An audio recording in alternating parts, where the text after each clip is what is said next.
Good evening and welcome to Playthrough Board Games. It's the last day of 2014 and I wanted to get in a video showing one of my favorite games of 2014, and that game is Fallen. Fallen is a two-player competitive game where one player takes on the role of the hero and another player takes on the role of the Dungeon Lord. And the two players compete back and forth through a number of trials to see who comes out on top and wins the ultimate victory, which differs depending on which Dungeon Lord you're fighting. I've set up the game here for you to see, and I wanted to discuss some of the components before we get into gameplay. But after we've discussed the components, I want to go through and show you a playthrough of at least one adventure card and then potentially the final battle. To begin with, battles are fought using dice, and players are trying to generate as many swords as they can. Ultimately, the player that generates the most number of swords in any particular challenge wins that challenge. There are a large number of challenges in a single game because you play 3 story cards, and each story card contains 5 challenges that the players must complete. Finally, at the end of the game, there is a ultimate battle between good and evil, where you play up to 5 additional challenges against the Dungeon Lord, and whoever wins 3 of those challenges first is the ultimate victor. I played this with a friend last night, and the game is very balanced. It seems like either team can win at any point in the game. The Dungeon Lord ended up winning, but it was on the last roll in the game. Either player could have won on that roll. The number of swords that the Dungeon Lord got in that game was 10. The number of swords that the adventurer got was 10, which you would think that would mean it was a draw. However, the Dungeon Lord wins on ties. And I'll give you some examples of why the Dungeon Lord wins on ties here in a minute. Let's begin by showing you a few more of the dice. Each player receives 2 dice that they always roll on their turn. The Dungeon Lord rolls 2 black dice, and the hero rolls 2 white dice. These dice are identical. They have identical sides.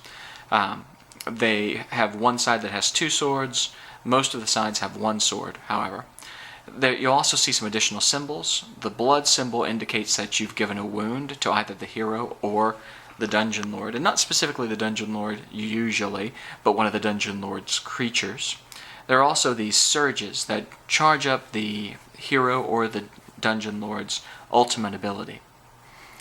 The dice are the center of the game and play an important role in who's going to win, and the number of dice you get to roll is very important. The cards you have and the equipment you have influences the number of dice you get to roll. Let me show you the 2 other type of dice in the game. Here's a die that is blue, and this is the weaker die of all the sets. This has 4 swords on it and 2 blanks. But this is a die that you'll be rolling a number of times, and this helps you win challenges. So it's important to get as many of these as you can. Finally, if you luck out and get a stronger creature, or you're in a particularly good situation, you might get a red die. Red dice aren't as good as your starting dice, but they are better than blue dice. One side includes a surge, and one side has 2 swords on it. So getting this particular die will help you, and you should try to. So the dice are the heart of the game. What else do we need to know? What do we know about the characters and how the characters play? Let's begin by discussing the hero. For this particular setup, I picked the hero Raynick. Raynick is a thief. The reason Raynick is a thief, and one of the ways you can tell Raynick is a thief, is due to his characteristics down here at the bottom of the card. The characteristics include dexterity, knowledge, and strength. You'll see colored dice on some of these characteristics. That shows the type of die you roll when you undergo a particular type of challenge. In this case, a dexterity challenge, you would roll a red die, again better than a blue die. Or for a strength challenge, you would roll a blue die. For knowledge, Raynick does not get an additional die. So in that case, if he didn't have any other way to help himself, he would just be rolling 2 white dice. Notice also, I'm going to go through the remainder of the information on the bottom of the card. Almost all the characters I've looked at have 2 what's called fortune. This means that on a player's turn, they can spend up to 2 fortune here to roll an additional blue die. Fortune comes somewhat easy, but it does have to be conserved because it's not unlimited. But it gives you a chance to win a challenge if you're just a little bit below what you need to get. The thing about making choices on when to roll dice is that you can make choices up until you say I'm done. So if Raynick decides he wants to just roll his 2 white dice, he can roll them. In this case, he got 2 swords and 1 sword, so 3 total swords. And let's say he knows he needs at least 2 more swords to win. He can say, okay, I'm going to use 1 of my fortune to roll this blue die. He got a sword. He then says, okay, I'll use the second fortune and roll a second blue die. And he got a sword, and in that case he would have defeated the Dungeon Lord. If he had not gotten a sword on his first roll, he would have not wasted his second fortune, because he would have known, hey, there's no way I can win this challenge. The important part here, and one of the things to keep in mind, is the Dungeon Lord goes first. So the hero gets to see the Dungeon Lord's final score before he rolls his dice on most occasions. There are cards that affect whether the hero gets what he believes he gets. The Dungeon Lord can change things around, but they're limited. Generally, the Dungeon Lord is at a disadvantage, and that's why the hero has to have 1 sword more than what the Dungeon Lord has. So let's go ahead and show you the Dungeon Lord I've picked for this example adventure. And this is one that I've become familiar with, the Archivist of Souls. I've played him twice, and you'll see he does not have stats at the bottom of his card. Instead, he has, again, a limited number of fate. The other thing on the hero card that I should have shown is the hand size. Both of these characters can hold 3 cards in their hand. If they ever go over that, they generally have to discard down to the correct size, hand size. I also wanted to point out that both characters have these charge symbols. I showed you the charge symbols that were on the dice. Here's one. When a hero rolls one of these charge symbols, they can add a charge to their card. When they've charged up their ability fully, they can then use their special ability. Both of these heroes in either the dark or light, which there is a light and dark tracker in this game, get the same basic ability, 2 extra blue dice. However, they also have special abilities that only happen when the light tracker is either in the dark or in the light. So it's important to control the location of the light tracker for the heroes, because in the dark it helps the Dungeon Lord, and in the light it helps the hero. We have gone through all we need to for these characters. I will point out their specific abilities. Note that Raynick, when the light tracker is bright, gets a special ability where he gets to change the type of reward he gets at the end of a challenge. And I'll describe the rewards here in a minute that you get after a challenge. The hero who wins gets first pick of rewards, and I'll show you how that works in a minute. Finally, the Archivist of Souls, if the light tracker is in the dark, he gets to block a damage dealt by the hero to one of his monsters. Let me go ahead and show you the equipment that the hero has, so you can see some of the benefits he can get to his role during the game. Then we'll switch to the Archivist and show you some of the monsters that he uses to perform his dastardly deeds. If we flip Raynick over, we can see his starting equipment is listed at the top of the card. A long knife, a hunter's cloak, and grappling hook. I'm going to turn the camera down a little bit and show you that I have selected these cards from the box. These 3 cards here, 1, 2, 3. Each of these equipment cards has an effect at a particular time. For instance, the hunter's cloak. This is the armor of the hero. The heroes start with a certain armor ranking. In this case, the hero has an armor of 8. If there are ever more wound tokens on this armor than there are Then there is health. His armor is breached and he has to draw a card that provides a negative effect to him or a positive effect to the Dungeon Lord. But his Hunter's Cloak also has a special ability. On a dexterity roll, he can pay 1 fate token to gain an additional blue die. So that's over and above the 2 fate tokens listed on his card. And his other 2 items also have similar abilities. With the long knife, on the hero's roll, he gains an additional blue die, and then he gains a fate if on that roll he rolled a not on the blue die, but during during his turn he rolled a wound, which again is shown here. Finally, his third piece of equipment, the grappling hook. If he's unhappy with a roll he had on his white die, say he got just 1 sword, and he's like, oh, I need 1 more sword to overcome this challenge, he can re-roll the die and potentially get 2 swords. There's a 1 in 3 chance that he'll pull that off. So that's the type of equipment card the heroes get. The heroes also get special skills. At the beginning of the game, the hero is allowed to pick 1 level 1 skill. And that's what we've picked here, Con Artist. You can see level 1 listed here. You also see the 3 types of challenges that a hero can undergo: Dexterity, Knowledge, and Strength. With Con Artist, Raynick, who has a very low knowledge score, gets an additional blue die whenever there's a knowledge check. He also gains an additional fate when he takes this card. And cards increase in power as the hero levels them. Each challenge that the hero wins, or that the Dungeon Lord wins, they'll receive experience points. They can use these experience points to level up their abilities.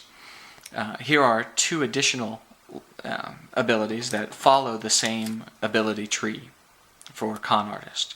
So after the hero has gotten 5 more experience points, he can discard this level 1 ability and take the level 2 Con Artist ability. And you see this gives him an additional blue die whenever he has a strength challenge.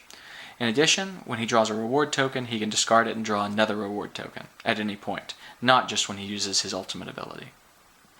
Finally, the level 3 power for Con Artist is much stronger. On dexterity challenges, he gets an additional blue die, and then he gets red die for knowledge and strength. And that will make the rolls for those type of challenges be more effective. But he has to get to that point first.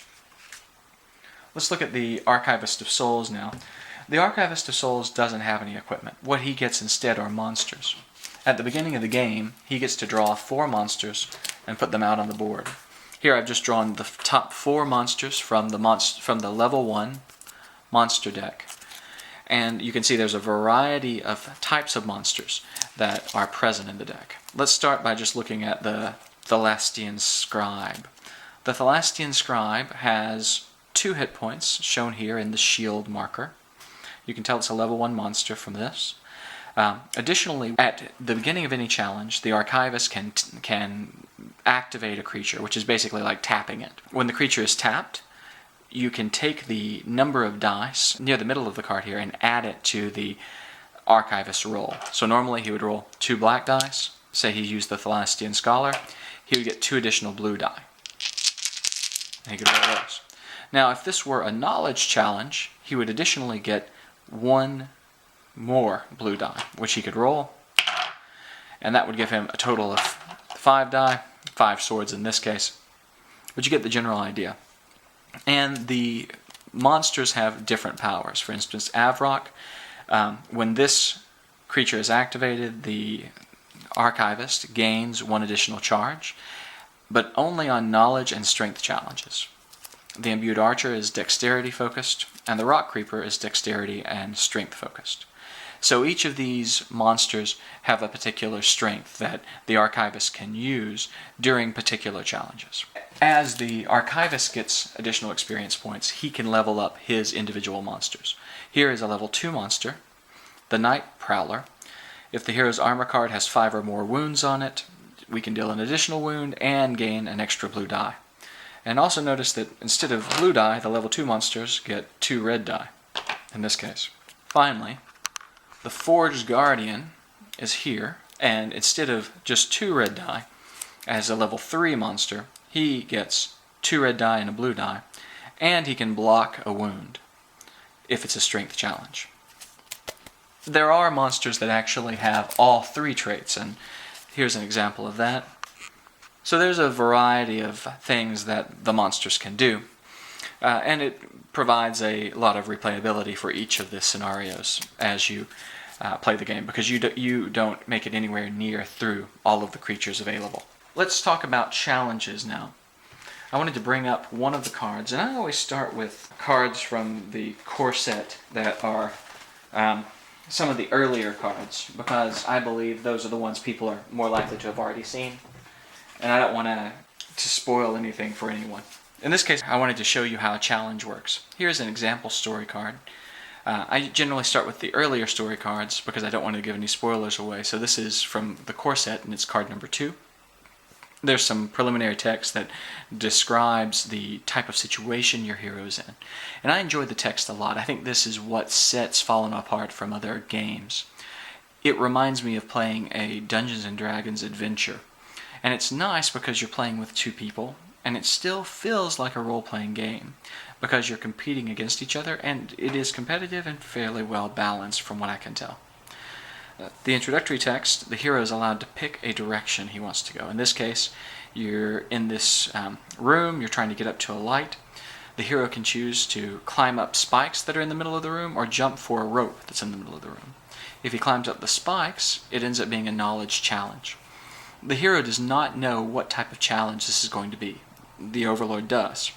That gives the Overlord a little bit of an advantage. So in our case, it would probably be better for us to do a strength challenge. However, it's difficult to know a priori which particular path to pick. I played through this card twice just as an example for a couple of friends, and they picked the strength side, which worked okay for them. However, when playing with Rainik, strength is not really his strong suit, so it would be best if he had some sort of dexterity challenge. There aren't a lot of dexterity challenges on this particular card until you get near the end. On one of the other cards, that was from the core set, card number 1, all of the challenges were against thieves, and almost all of them were either strength or dexterity, and it was easy to pick. Not so on this particular card. That makes the card a little more challenging for the hero, which I think is nice, especially if you're the Dungeon Lord. So when a person gets to a challenge, if it's a strength challenge, remember he'll roll the particular dice that he has. 2 white always. And in this case, if it's a strength challenge, 1 blue, he rolls, he got 2 swords. That probably wouldn't be enough to beat whatever the Overlord rolled. We'll say the Overlord rolled these as well. There, the Overlord theoretically got 4 swords. So the hero would say, okay, this is worth me trying to win. Let's say he had his ultimate ability charged. He would say, okay, I'm going to use that. And I know that's not enough to win, so I'm going to go ahead and use 1 fate token. And roll an additional die. Let's see if I can beat him. 1, 2, 3, 4. I tied him. I'll use 1 more fate and try to win. Come on. And I won. And that's how a particular encounter would go from the hero's perspective. So let's continue on, and I'll show you what happens at the end of an encounter. Let's keep pretending that the hero won. As we continue to pretend, I'm going to show you the treasure tokens. This is a batch of treasure that the hero and the Dungeon Lord draw from to give them some sort of advantage in the game. In this case, we're saying that the hero won. So he begins by drawing 2 cards from the treasure pile. And this is not the best draw that a hero could get. He received 2 wound cards. So he selects one that he wants to keep. Now, in our case, Rainik used his ultimate ability. So he is going to choose, because of that, he can take one of these tokens, discard it, and draw a second. And we hope it's something better, and that is much better. So he can choose to either give the creature he was fighting against an additional wound, which if the creature were destroyed, he'd get an additional experience point. He gets 1 for having won the challenge. Or he can pick this. This is a pretty good card. This is a pretty good reward because it gives him 1 fortune token, 1 surge, so we begin charging up his surge power again, and finally it gives him 1 power card. power cards are advantages that can be played.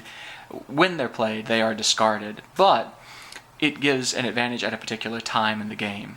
Here's a challenge card. Note that this particular card can be played on any roll, and it gives the hero a shift of 2 on the light track. So if you're in the dark and the Overlord thinks he has an advantage, you can all of a sudden play this and move the track 2 towards the light, giving the hero the advantage instead. If the tracker is in the dark, the values to cast this card are shown at the top of the card, and they're color-coded. If the light tracker is in the dark, it costs 2 fortune tokens to play this card. If it's in the light already, it costs 4 fortune tokens. So generally you'd want to play this when the tracker has gotten down into the dark, at least slightly. And that would be the card he would get to select, and he could use that at any point he wished. The Dungeon Lord, meanwhile, so this would be discarded. The Dungeon Lord would have a choice of this remaining wound token, or he could draw a second token and use that. So let's say we're in the light, so we were in the light originally, so he would use, we'll say we were just barely in the light. Here, I'll show you the light tracker so you can see. The light tracker is a gradient. These top 3 are considered in the light, and these bottom 3 are considered in the dark. In this case, we're considering ourselves luminous, or just barely in the light. So the Overlord might say, okay, I'm choosing that to get myself back in the dark. And that's how reward tokens work. Yeah, we've covered a lot of the general rules. There are a couple of other things that are important that I'm going to show you. If the Overlord or hero had drawn one of these tokens. This is a treasure token for the hero or an omen card for the Overlord. These are very powerful cards that have strong effects. Let's draw a treasure card so you can see how this might work for the hero. Here's a treasure card. It's a Serpent's Rapier. This is a weapon.